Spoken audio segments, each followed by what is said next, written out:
안녕하세요. 오늘도 사연 살롱을 찾아주셔서 감사합니다. 저는 작년에 너무나 기가 막힌 일을 겪었던 사람이에요. 그간 다 큰 성인으로 살면서 제 앞가림 정도는 스스로 잘하며 살아왔다고 생각했는데 작년에 그 사건을 겪은 후로는 사람을 몰라도 너무 몰랐구나 하는 걸 크게 깨닫게 되었네요. 세상에서 가장 무서운 건 사람이라더니 그 말을 이렇게 아프게 깨닫게 될 줄 전에는 까맣게 몰랐거든요. 그간 제가 그런 일을 겪었다는 것에 대한 수치심과 창피함 때문에 어디에서도 제 이야기를 털어놓을 수가 없었는데 이렇게 익명의 힘을 빌려서 허심탄회한 이야기를 할 수 있어 기쁘네요. 저는 결혼을 약속했던 한 남자가 있었어요. 그 사람을 알게 된 건 어느 한 파티였죠.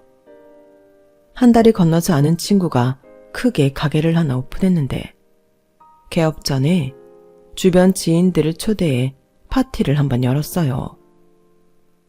그다지 친한 사람은 아니었지만 겹치는 지인이 많아 인사치레로 그 파티에 들르게 되었는데 생각보다 자리가 길어지고 있었죠.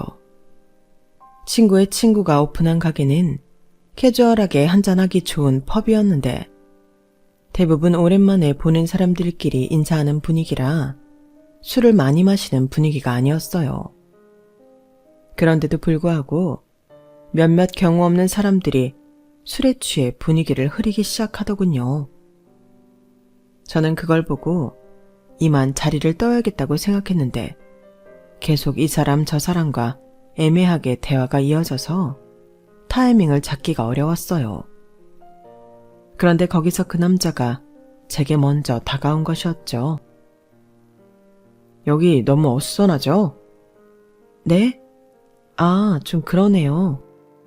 좋은 날 좋은 자리에 꼭 저렇게 분위기 흐리는 사람들이 있더라고요. 교양 없이. 사람들 많이 모이는 곳은 어쩔 수가 없나 봐요. 여기 바로 건너가면 조용한 카페 있는데 거기 분위기도 괜찮고 커피도 맛있어요. 아니에요. 저 이제 가봐야 해서. 차 갖고 나왔어요? 아니요.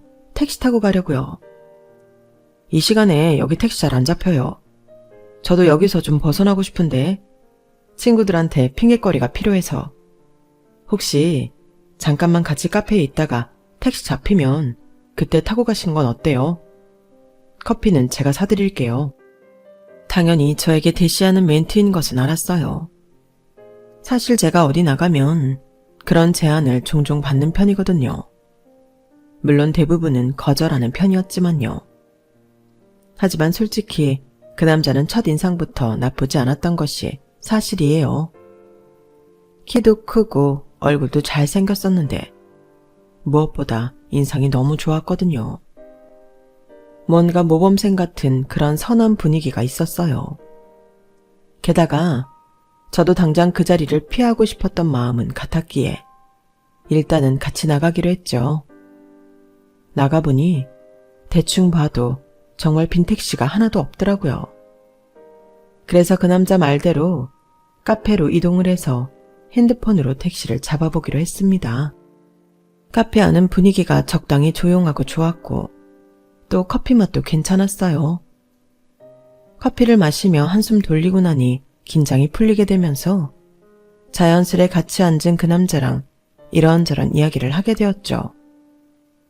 처음엔 할 말이 없어 서로 드문드문 어색한 말들만 늘어놓았다가 점점 대화로 이어지기 시작했는데 대화가 너무 잘 통하는 거예요. 아, 음악 하시는 분이구나. 아까 잠깐 보니까 땡땡 대학교 분들이 많으시던데 다 동문이신 거예요? 아니요. 저는 4살 때부터 계속 미국에 있다가 얼마 전에 한국에 들어왔어요. 저희 조부모님이 4년 전에 돌아가셨는데 아빠가 그 집이랑 여러 가지 뒷정리를 하셔야 했거든요. 오빠들은 미국에 계속 있지만 저는 한국에서 일하는 것도 괜찮아서 부모님 따라서 들어온 거예요. 그래도 꽤 있었네요. 한국에서 생활은 할만하셨나 봐요. 부모님이 저한테 한국에서 좀 지내보자고 하셨거든요. 아빠가 어차피 예전부터 한국과 미국을 오가시면서 일을 하셨기 때문에 어디서 지내든 상관없기도 하고요. 오빠들은 한국에서 오래 살아봤지만 전 아니니까 한번 몇 년 살면서 경험해보자 싶었어요. 정신 차리고 보니까 4년이나 지나버린 거죠. 저는 미국에 예전에 딱 한 번 여행 간 적이 있었는데 너무 좋은 추억으로 남아있거든요. 미국 어디에 사셨어요? 여행은 어디로 가셨는데요? 에이, 제가 먼저 물어봤잖아요. 서로 편해지니 농담도 조금씩 하기 시작했고 저희는 택시가 안 잡히는 게 하나도 신경이 안 쓰일 만큼 재미있게 수다를 떨었어요. 마침내 택시가 잡힌 때는 무려 2시간 반이나 지났을 때였고 아니나 다를까 그 남자는 제게 번호를 얻어갔죠. 그리고 약 40분쯤 제가 집에 도착했을 때쯤 잘 들어갔냐고 안부 문자를 해왔어요. 저는 잘 들어왔다고 답장했고요. 당연히 그 다음날 그 남자에게서 연락이 올 줄 알았습니다. 하지만 거의 그 한 주가 끝나갈 때까지 연락이 오질 않더군요. 사실 제가 피아니스트라 그 당시에는 준비하던 공연이 있었어요. 원래는 공연 연습을 하는 기간에는 웬만하면 다른 일에 신경이 뺏기지 않고 공연에만 집중하는 편인데 그때는 좀처럼 집중이 안 되는 거예요. 그날 그 카페에서는 그렇게 좋은 분위기로 재미있게 대화해놓고 연락 한 번이 없다는 게 너무 신경이 쓰였거든요. 이 남자가 나랑 뭐 하자는 건지 싶은 생각이 들었죠. 그 남자는 결국 5일이나 더 지나고 나서야 저에게 연락을 해왔어요. 그날의 여운이 거의 가시기 직전에요. 혹시 영화 좋아하세요? 네. 근데 저 이번 주말에 바빠요. 다행이네요. 저도 이번 주말은 시간이 안 되는데. 혹시 주중 저녁에는 편한 날 있어요? 한번 튕겨보려고 했는데 오히려 다행이라고 하니까 정말 이 남자 뭐지? 하는 생각이 드는 겁니다. 괜한 심술이 나서 일부러 오전밖에 시간이 없다고 하니까 그 남자는 정말로 제 시간에 맞춰서 오전에 영화를 보러 왔죠. 막상 만나면 또 전처럼 재밌더라고요. 헤어지면 또 연락이 잘 없고요. 그러다 보니 저도 이 남자가 대체 저한테 관심이 있는 건지 없는 건지 도통 감이 안 잡혔어요. 그렇게 알쏭달쏭하게 구니까 저도 모르게 어느 순간부터인가 쉬는 날이면 계속 그 남자 생각만 하고 있더라고요.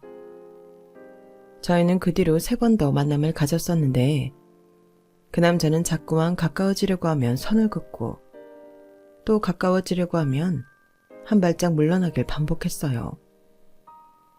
저는 칼을 뽑아들기로 했죠. 그래서 하루는 아예 마음을 먹고 직설적으로 물어봤습니다. 유리씨, 저번에 캠핑 해보고 싶다고 하셨죠? 경기도 외곽에 캠핑장처럼 꾸며놓은 카페가 있더라고요. 다음에 시간 맞으면 거기 한번 가볼래요? 다음에 언제요? 언제가 편하세요? 저는 다다음 주 주말엔 시간이 빌 것 같네요. 근데 지금 저랑 뭐 하시는 거예요? 뭐가요? 저한테 이성적으로 관심이 있어서 계속 만나려고 하는 거예요? 아니면 시간 때우기용으로 보자고 하는 거예요? 유리 씨는 어떤데요? 왜 그런 질문을 해요? 역으로 그런 질문을 해오니 말문이 막혔어요. 전혀 예상치 못했거든요. 제가 할 말을 잃고 당황하자 그 남자는 웃으면서 이렇게 말했죠.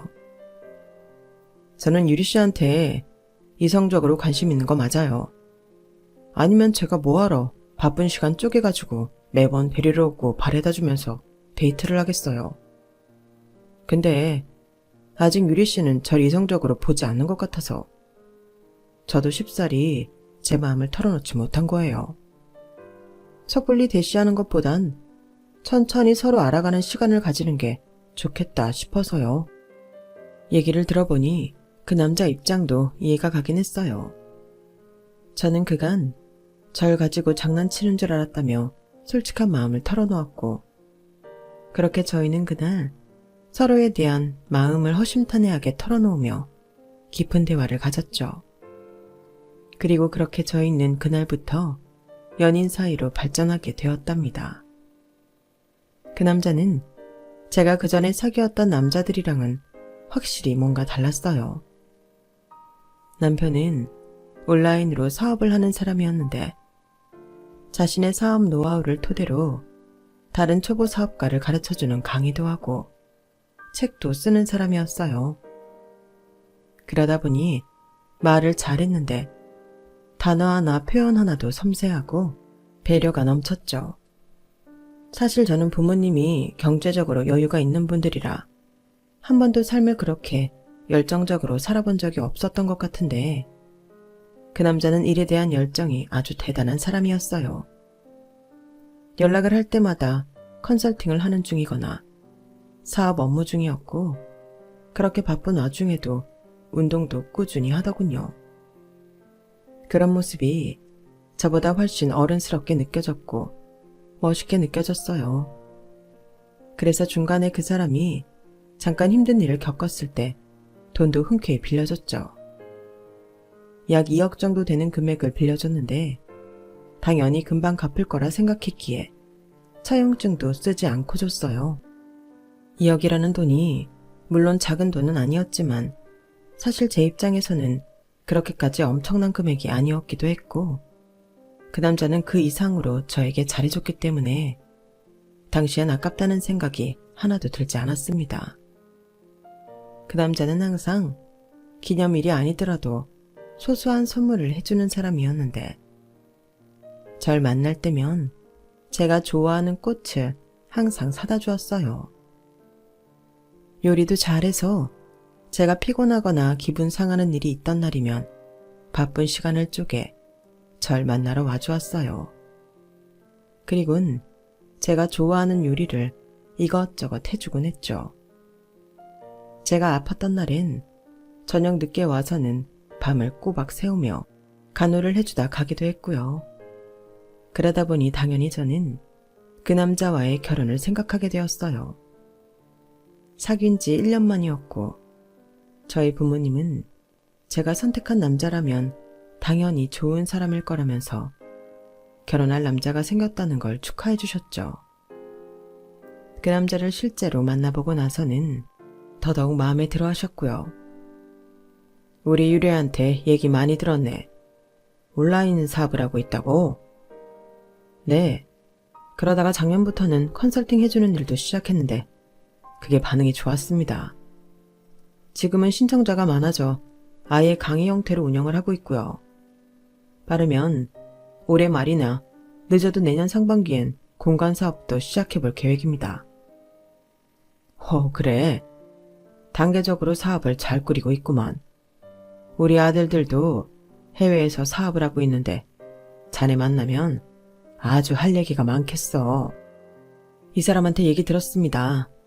나이 차이가 많이 나서 어려서부터 오빠들이 그렇게 예뻐했다고요.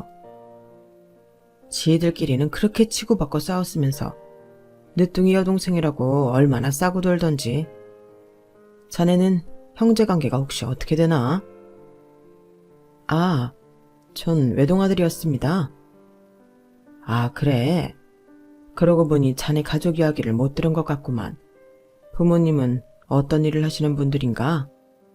사실 부모님이 제가 20살 때 사고로 돌아가셔서 그때 이후로는 혼자서 지내고 있습니다. 아이고, 그런 일이 있었구만. 어린 나이에 상심이 컸겠구나. 그래도 이렇게 잘 자라주어서 부모님이 하늘에서 참 대견해 하실 거야. 감사합니다, 장모님. 부모님은 그 남자를 보고 요즘 보기 드문 건실한 청년이라며 칭찬해 주셨고 그날의 식사 자리는 그렇게 훈훈한 분위기로 마무리가 되었어요. 저에겐 오빠가 둘이 있었지만 아쉽게도 둘 다 일정을 못 맞춰서 결혼 전에는 영상통화로 몇 번 인사만 시켜주었고 한국으로 와서 대면할 수가 없었어요. 큰오빠는 미국에서 변호사로 일을 하고 있었는데 기업 간 큰 소송이 겹치면서 일정이 굉장히 바쁜 상태였고 IT 사업을 하는 작은 오빠 역시 장기적으로 진행하던 프로젝트의 마무리 단계라 당시 일정이 굉장히 많았거든요. 오빠들은 저에게 미안해하며 차라리 그 전에 일을 최대한 마무리하고 결혼식 날 한국에 와 조금 길게 머무르면서 가족들과 시간을 보내겠다고 했어요. 그러면 둘 다 저희가 신혼여행을 다녀와도 1, 2주는 함께 지낼 수 있을 거라고 해서 겨우 아쉬운 마음을 달랠 수가 있었죠. 저희는 몇 개월 동안 아주 순조롭게 결혼 준비를 해나갔답니다. 보통 다른 커플들은 결혼 준비 과정에서 한두 번은 크게 싸운다고 하던데 저희는 그런 일도 없이 모든 과정이 행복하기만 했습니다. 그렇게 시간은 빠르게 흘러 결혼식 당일이 되었고 저는 세상에서 가장 행복한 신부의 모습을 하고 하객들을 맞이하고 있었죠. 오랜만에 만나는 반가운 얼굴들을 보고 계속해서 사진을 찍고 하느라 정신이 없었어요. 제 친구나 동료들 뿐만 아니라 부모님의 지인들까지 오시니 사실 모르는 얼굴도 많긴 했죠. 저희 가족이 해외살이를 좀 오래 했어서 한국에 계신 친인척들이나 부모님 지인들은 제가 기억을 못하거나 잘 모르는 경우가 많았거든요. 하지만 저는 그런 분들도 최대한 어색한 티를 내지 않고 열심히 인사를 했는데요. 잠깐 찾아오시는 분들이 뜸해졌을 때 신부 대기실 안에 어떤 여자가 덩그러니 서 있는 걸 발견했어요. 좀 전에 엄마 쪽 교회 지인들이 한 무리 왔다 가셨기 때문에 저는 그 사람들 중 하나인 줄 알았죠. 이제 식장으로 들어가시면 되세요. 아까 다른 분들 식장으로 들어간 것 같은데. 저 모르세요? 제가 엄마 따라 교회를 자주 나갔어야 했는데 그러질 못했네요. 그쪽한테는 악감정 없어요. 네? 제 상황도 있으니까 이해를 좀 해주셨으면 좋겠네요. 그 여자는 알 수 없는 말만 늘어놓다가 후다닥 자리를 피하더군요. 저는 의아했지만 곧 인사를 하러 오는 다른 사람들을 맞이하느라 금세 잊어버리고 말았죠. 어느덧 결혼식 시작 시간이 다 되어 예식장 안에 사람들이 꽉 찼어요. 사회자가 어수선한 하객들을 정리하고 예식이 시작되었음을 알리는 소리가 벽 너머에서 들려왔죠. 예식이 순서대로 진행되는 소리가 들리는데 공연을 많이 본 저였지만 그럼에도 심장이 떨려오더군요. 사람들 앞에 서는 게 이렇게 긴장되었던 적이 언제였던가 싶을 정도로 가슴이 쿵쾅쿵쾅 뛰었죠. 신랑이 입장하는 소리가 들리고 어느새 제가 입장할 타이밍이 왔습니다. 저는 웨딩홀 직원과 드레스 이모님의 도움으로 타이밍 맞춰 대기를 하다가 예정되어 있던 노래가 흘러나옴과 동시에 식장 안으로 입장했어요. 연습한 대로 버진로드를 천천히 걸어가는데 하객들이 진심 어린 축하의 박수를 보내주셨답니다. 처음에는 조명도 너무 세고 긴장도 되어서 사람들의 눈에 보이지도 않았는데요. 천천히 버진로드에 반쯤 걸어오니 그중 몇몇 친한 사람들이 눈에 띄었고 그들에게 웃어 보일 수 있을 정도로 조금은 긴장이 풀렸어요. 저희가 예약했던 식장이 버진로드가 기역자로 되어 있어 조금 길었거든요. 사람들과 눈을 마주치며 인사하던 바로 그때였습니다. 갑자기 하객들이 제가 아닌 제 뒤에 어딘가를 쳐다보기 시작하더니 웅성웅성 거리기 시작했어요. 무슨 일인지 미처 알아차리기도 전에 저는 제 옆으로 불쑥 나타난 배송기사 아저씨를 발견하고 펄쩍 뛰어오를 만큼 놀랐답니다. 드레스가 조금만 더 가벼웠으면 진짜 공중에 떴을지도 모를 만큼요. 최유리 씨 맞으시죠? 이거 메인 스크린에 연결된 영상이랍니다. 네? 여기 사인 좀 해주시고요. 사람이 너무 비현실적인 상황에 직면하면 고분고분해진다더니 정말로 저도 모르게 기사님이 내민 서명 패드에 서명을 하고 있더라고요. 기사님은 작고 낡은 핸드폰을 제게 넘겨주고 가셨는데 그 핸드폰에는 영상이 하나 재생되고 있었어요. 갑작스럽게 일어난 돌발 상황에 신랑 역시 저에게 다가오고 있었는데요.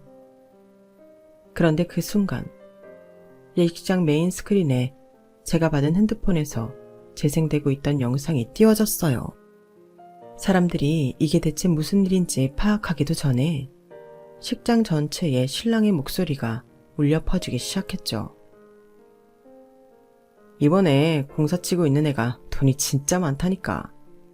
저번에도 나한테 2억을 껌값인 것처럼 주더라고. 입고 있는 옷이며 차며 전부 일반인들은 알아보지도 못할 명품이야. 좋겠다. 난 왜 그런 여자가 안 꼬이지? 그래서 언제까지 만날 건데? 뭘 언제까지 만나? 결혼 날짜 잡았어. 뭐? 미친 거 아니야? 무슨 결혼을 해? 뭐 언제까지 기생해 먹으려고? 한 2년쯤 살까 싶은데 처가 식구들도 호구가 따로 없더라고. 아니 무슨 그렇게 돈 많은 집안이 너 같은 사기꾼을 사위로 받아들인다냐? 이거 그냥 대충 봐도 사기꾼인데? 달 때부터 돈이 많아서 그렇게 순진한 건가? 그 여자네가 원래 해외 살다가 한국 들어온 지 얼마 안 됐어. 한 5년? 그래서 아직 한국 스타일 사기꾼에는 내성이 없나 봐. 이야, 진짜 좋겠다. 제대로 된 거 하나 물어서. 청첩장은 언제 나와? 너 안 줘. 니네들 아무도 오지 마. 하나같이 양아치 티나니까. 참나 재수없는 새끼. 신랑과 그의 친구들이 서로 시시껄렁한 농담을 주고받는 것을 끝으로 영상은 거기서 끝이 났고 예식장 안은 쥐죽은 듯이 조용해졌습니다. 저는 멍한 표정으로 신랑을 쳐다보았고 신랑은 하얗게 질린 얼굴로 절 보았죠. 하객들은 그런 저희를 보며 웅성거리기 시작했고요. 시간이 멈춰버린 것 같던 그때 신부 측 하객 중 누군가가 테이블 위에 있던 식전 떡상자를 신랑을 향해 던졌습니다. 에라이 썩어 빠진 놈아. 저희 친척 어르신 중 한 분이었던 것 같아요. 그런데 그분을 시작으로 신부 측 하객들이 전부 테이블 위에 있던 답례품, 식전떡, 수저 포크 등을 신랑을 향해 던지기 시작했어요. 신랑은 떡가루 범벅이 되고 머리에 포크가 찍히면서도 도망을 치려고 하더군요. 그러자 몇몇 젊은 남자분들이 아예 단상 위로 올라가서 그런 신랑의 뒷덜미를 잡고 신부 하객석 쪽으로 질질 끌고 가버렸습니다. 그리고는 그놈을 단상 밑으로 던져버렸어요. 저희 부모님은 굳은 표정으로 그 모습을 보고 계셨고 작은 오빠는 그대로 신랑에게 돌진해 주먹을 내리꽂았습니다. 야, 이 사기꾼 새끼야. 작은 오빠를 시작으로 신부 측 다른 하객들도 전부 달려들어 신랑을 아주 흠씬 두들겨 패기 시작했죠. 순식간에 사람들에게 둘러싸인 신랑은 힘 한 번 써보지 못하고 그대로 사람들에게 맞고 있을 수밖에 없었답니다. 하객분들은 진심으로 저희 가족을 대변해서 화를 내주셨어요. 저 천하에 빌어먹을 놈 같으니라고? 이 못돼 처먹은 놈아. 하객들 사이에서도 그런 욕들을 하는 분들이 계셨고 와인을 얼굴에 들이부어버리는 분도 계셨고요. 신랑은 질질 끌려다니면서 하객들에게 정말 골고루 매를 맞았습니다. 정신을 못 차리다가 테이블을 들이받아서 그 위에 있던 음식들을 전부 뒤집어 쓰기도 했어요. 신랑이 잠깐만 자기 말 좀 들어보라고 사정을 해도 그 누구도 봐주지 않았죠. 그 와중에 신랑 측 하객들은 누구 하나 말리는 사람 없이 구경도 하고 사진도 찍더라고요. 신랑 측 손님들이 맞나 싶을 정도로 신랑 편을 들어주는 사람이 정말 단 한 명도 없었어요. 그러던 와중에 드레스 이모님이 저에게 얼른 신부 대기실로 다시 돌아가자며 저에게 오셨어요. 저는 이모님의 도움을 받아 정신을 차리고 신부실로 와 옷을 갈아입을 수 있었답니다. 이모님이 없었으면 전 언제까지고 그 자리에 멍하니 서 있었을지도 몰라요. 벽 너머로 식장 안에 소란스러운 소리가 다 들리는 와중에 정신없이 사복으로 갈아입고 나니 어느새 엄마가 오셔서 저를 데려가 주셨어요. 엄마는 다른 사람들이 식장에서 우르르 나오기 전에 절 데리고 일단 아빠 차 안으로 데려가셨고 저희는 뒷좌석에 앉아 이 사단이 끝나기만을 기다리고 있었답니다. 방금 전 벌어진 일들이 모두 현실 같지도 않고 받아들이기가 힘들어 저절로 눈물이 뚝뚝 나더군요. 엄마는 그런 저를 말없이 안고 토닥여 주셨어요. 한참을 차 안에서 기다리니 아빠와 오빠들이 왔고 저희 가족은 집으로 갔습니다. 그렇게 저희 악몽 같은 결혼식은 끝이 나게 되었습니다. 유리야, 너무 자책하지 말고 일단 오늘은 푹 자도록 해라. 내일부터 수습해 나가 보자꾸나. 한서방, 아니 그 인간은 어떻게 됐어요? 경찰서에 있어요. 사기 혐의로 들어가긴 했는데 아마 곧 풀려날 거예요. 엄마도 놀라셨을 텐데 일단 쉬세요. 나머지는 저랑 형이 알아서 할게요. 그래, 유리 너도 아버지 말씀처럼 일단 들어가서 쉬어. 오빠들이 일단 그 인간 잡아놓을 테니까. 다들 너무 죄송해요. 저 때문에 그 많은 하객분들 앞에서. 작정하고 속이려 드는 인간이 문제지 피해자인 네가 왜 미안해. 걱정 말고 일단 오늘은 푹 자. 가족들의 위로에도 저는 마음이 편하지가 않았습니다. 저녁에 밥 한 톨도 넘기지 못했고 제 방 안에서 뜬 눈으로 밤을 지샜답니다. 그 밤사이 5만 가지 감정들이 전부 들었어요. 분노와 배신감과 수치스러움, 창피함. 그 꼴을 다 본 사람들은 앞으로 어떻게 보지? 하는 걱정까지 전부요. 그리고 그 남자에게 제대로 된 복수를 하기로 마음먹었어요. 이미 여러 사람들한테 쥐어 터졌지만 아무리 생각해도 그걸로는 부족했죠. 그래서 다음날 저는 바로 오빠들에게 제가 직접 그 인간을 혼내주고 싶다고 이야기를 했습니다. 그러자 오빠들은 저에게 필요한 건 무엇이든 말하라며 적극적으로 지지해 주었죠. 오빠들은 곧 다시 외국으로 나가야 했기에 필요한 지인들을 저에게 소개해 줬는데 대형 로펌의 대표 변호사인분을 연결해 주기도 했어요. 덕분에 저는 곧바로 그 인간에게 할 수 있는 모든 걸 하기 시작했습니다. 파혼 위자료와 빌려간 2억을 전부 청구했고 사기죄로 고소도 했어요. 그리고 저에게 배달되어 왔던 의문의 핸드폰도 사설업체에 맡겨 주인을 찾았습니다. 사설업체에는 제가 결혼할 뻔한 그 인간에 대한 신상도 같이 의뢰했어요. 알고 보니 그 인간은 온라인 오프라인을 통해 만난 의뢰인들한테 거액을 뜯어내며 의뢰인의 사업에 성과가 나타나지 않으면 오히려 의뢰인 탓을 하는 거의 사기꾼에 가까운 인간이었더라고요. 타고 다니던 외제차도 자차가 아닌 리스였고 사업소득 신고 또한 터무니없이 낮은 금액이었죠.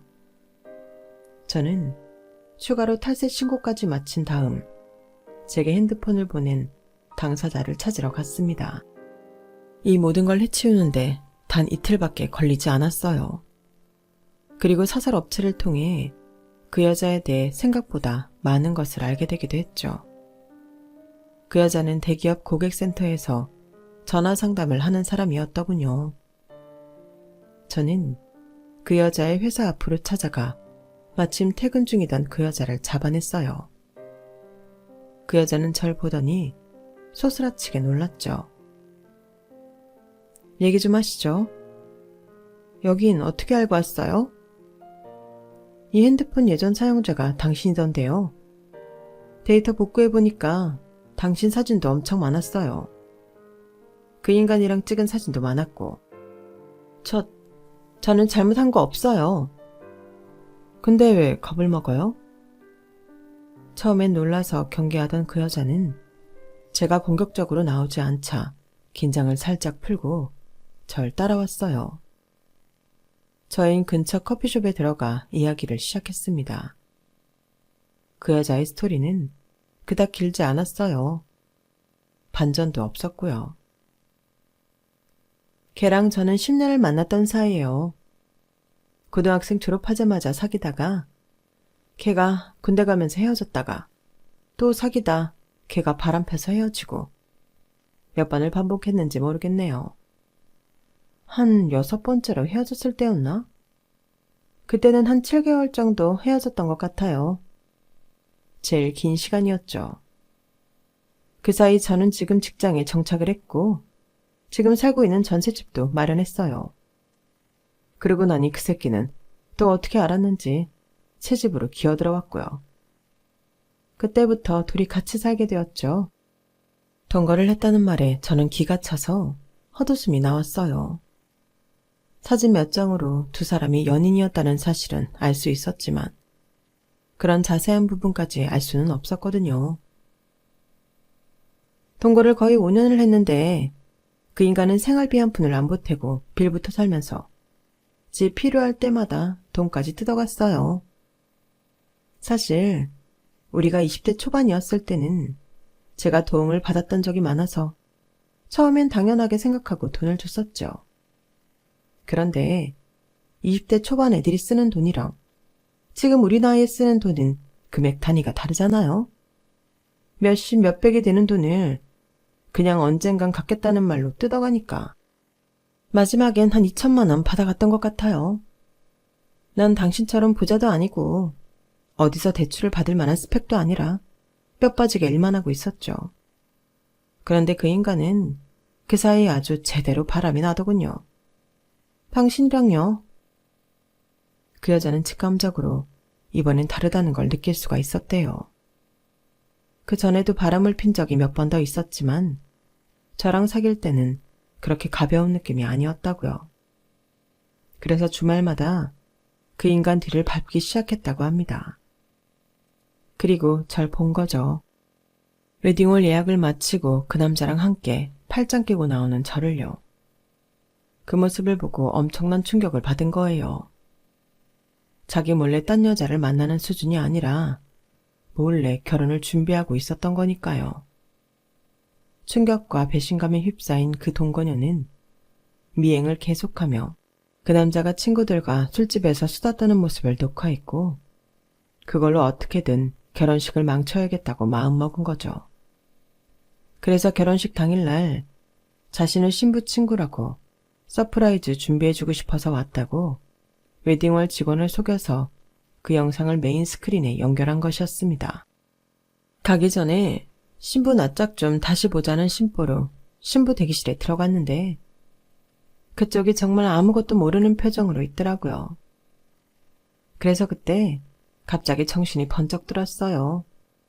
그쪽한테는 큰 상처가 될 결혼식이니까요. 그런데 이미 퀵은 부른 상태였고 미안하지만 그때까지만 해도 배신감에 눈이 멀어 있었거든요. 지나고 나니 그쪽에겐 미안하단 생각이 많이 들었어요. 죄송해요.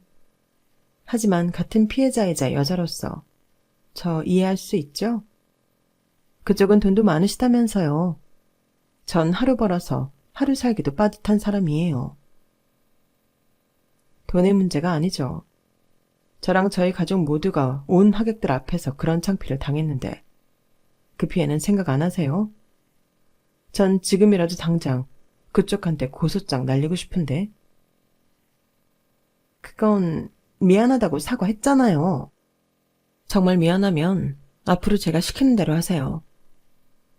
동거녀는 제 말에 눈빛이 흔들리더니 알겠다고 대답하더군요.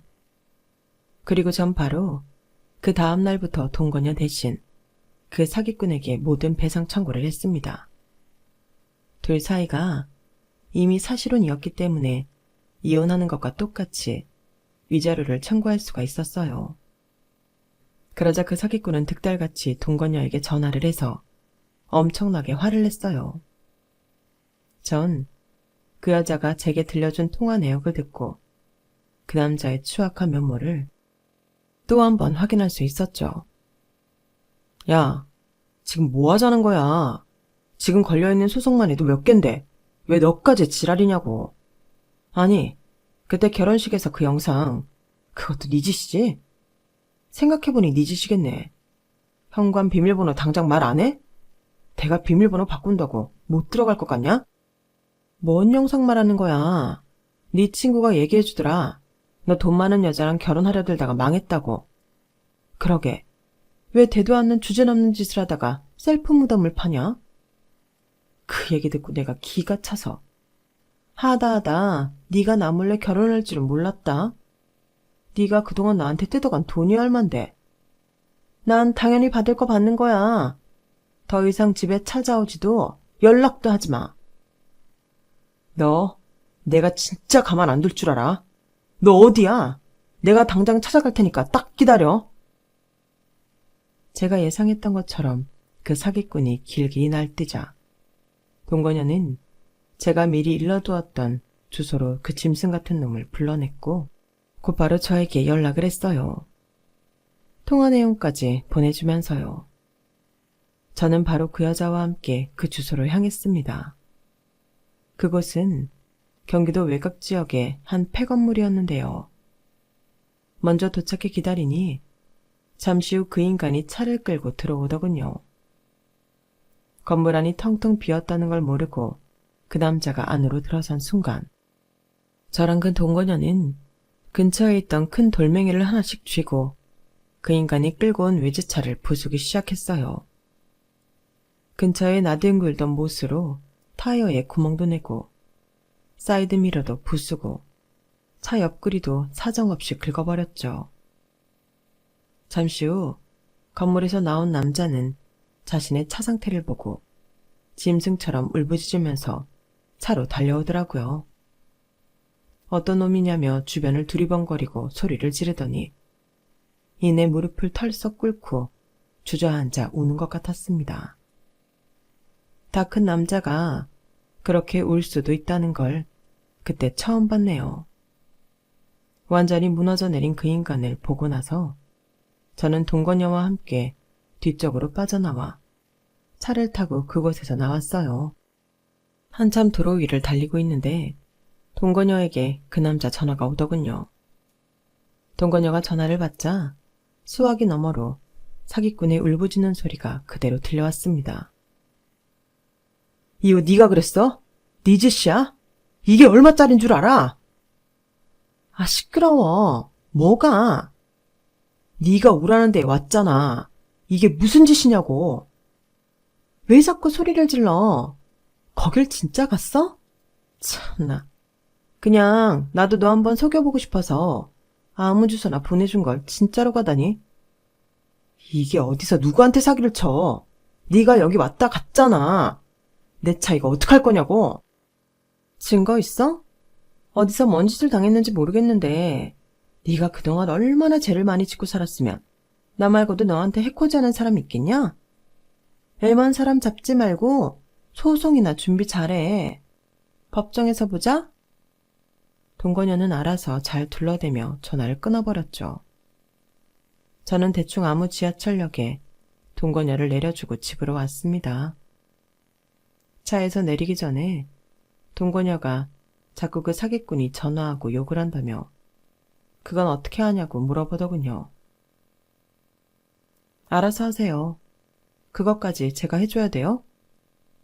제 말에 그 여자는 꿀먹은 벙어리처럼 아무 말도 못했어요.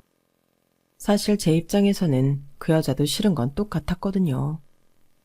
어차피 제가 사설 업체를 통해 미리 알아봤었는데 그 건물 근처에는 CCTV도 없어서 그 사기꾼은 증거를 찾기도 어려울 거라고 하더군요. 사실 증거가 있던 없던 그 인간이 제대로 된 대처를 할 수 있을 리는 없었죠. 엄청나게 화가 난 저희 아빠와 큰 오빠가 그렇게 되도록 내버려 뒀을 리가 없을 테니까요. 실제로 그날 이후 그 사기꾼은 속절없이 일방적으로 당하기만 했답니다.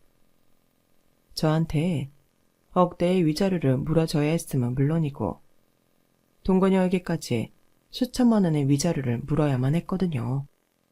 자신이 사기를 치고 다니던 피해자들에게도 집단 고소를 당했고 여러 사람에게 동시에 사기 혐의로 기소를 당하자 실형이 확정된 것은 당연한 일이었습니다.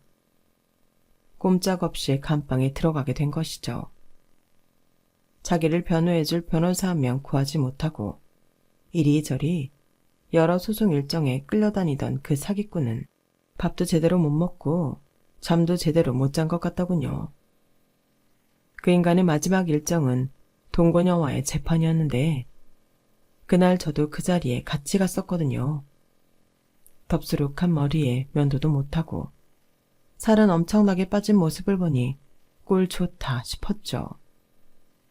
그 사기꾼은 재판 내내 모든 걸 포기한 자포자기한 퀭한 눈을 하고 있었는데 좌석에 앉아있는 저를 보고 눈빛이 엄청나게 흔들리기 시작했습니다.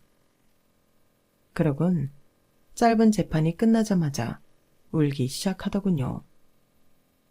저는 그 모습을 보고는 이제 다 끝났다고 생각해 자리를 뜨려는데 그 사기꾼은 갑자기 제 쪽으로 후다닥 다가왔어요.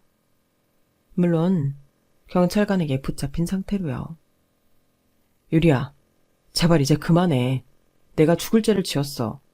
이미 나 벌 받을 만큼 다 받았잖아. 가중처벌까지 받았으면 이제 만족할 만하지 않아? 이제 제발 그만 좀 해줘. 제발. 내가? 난 한 게 없어. 네가 얼마나 살면서 여러 사람한테 죄를 짓고 살았는지 내가 뭐 할 게 없더라. 너 타고 다니던 차도 네 거 아니라며. 그거 물어줄 능력은 있니?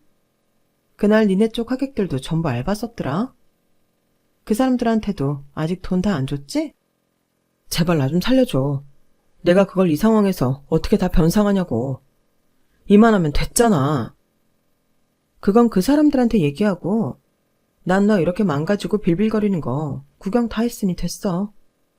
앞으로 네가 저지른 수많은 잘못들 그거 죗값이나 평생 치르면서 살아. 제 말을 끝으로 사기꾼은 속절없이 끌려갔고 그게 제가 본 그 인간의 마지막 모습이었네요. 동거녀도 법정을 나서려는 저에게 다가와서 고맙다는 인사를 건넸어요. 감사해요. 여기까지 다 와주시고 변호사도 다 대주시고 그쪽 아니었으면 전 이런 일들 아마 엄두도 못 냈을 거예요. 정말 감사해요. 그쪽 좋자고 한 일 아니에요. 그냥 제가 하고 싶어서 한 일이지. 이렇게 따라와서 얘기할 필요 없어요. 그래도 너무 감사해서 제가 식사라도 한번 대접해 드려야 할 것 같아서요. 괜찮아요. 대접은 필요 없고 배상금은 물어주셔야겠네요. 저한테 고소당하실 거 있잖아요. 위자료 받은 거 있으니 그거 그대로 저한테 돌려주시면 되겠네요. 그게 무슨 말이에요?